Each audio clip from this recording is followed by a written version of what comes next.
അട്ടപ്പാടിയിൽ കാട്ടാനയുടെ ആക്രമണത്തിൽ വിവിധ സ്ഥലങ്ങളിലായി 3 പേർക്ക് പരിക്ക്. അട്ടപ്പാടി ചിറ്റൂരിൽ ഓട്ടോയിൽ വരികയായിരുന്ന 2 പേരെ ആന ആക്രമിച്ചു. Mini Shaji, auto driver Prasad എന്നിവരെയാണ് കാട്ടാന ആക്രമിച്ചത്. മുള്ളിയിൽ കാട്ടാനയുടെ ആക്രമണത്തിൽ ആദിവാസി യുവാവായ വെള്ളിങ്കരിക്ക് പരിക്കേറ്റു. വിശദാംശങ്ങളുമായി സച്ചിൻ വള്ളിക്കാട് ചേരുകയാണ്. സച്ചിൻ, എങ്ങനെയാണ് ഇവരുടെ പരിക്ക്? എവിടെയാണ് ആനയുടെ ആക്രമണം ഉണ്ടായത്? എന്തൊക്കെയാണ് മറ്റു വിശദാംശങ്ങൾ?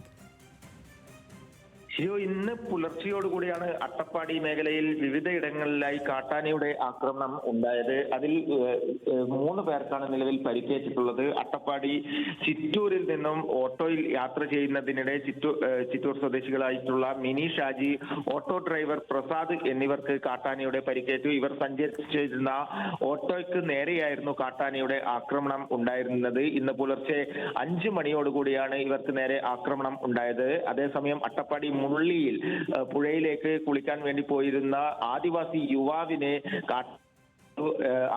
യുവാവായിട്ടുള്ള മുള്ളി സ്വദേശി വെള്ളങ്കിരി, 30 വയസ്സുള്ള വെള്ളങ്കിരിയെയാണ് കാന ആക്രമിച്ചത്. നിലവിൽ ഇവരുടെ പരിക്കുകളെല്ലാം ഗുരുതരമല്ല എന്നാണ് അറിയാൻ വേണ്ടി സാധിച്ചത്. എന്തായാലും 3 പേരെയും അട്ടപ്പാടി കോട്ടത്തറ ആശുപത്രിയിൽ പ്രവേശിപ്പിച്ചിരിക്കുകയാണ്.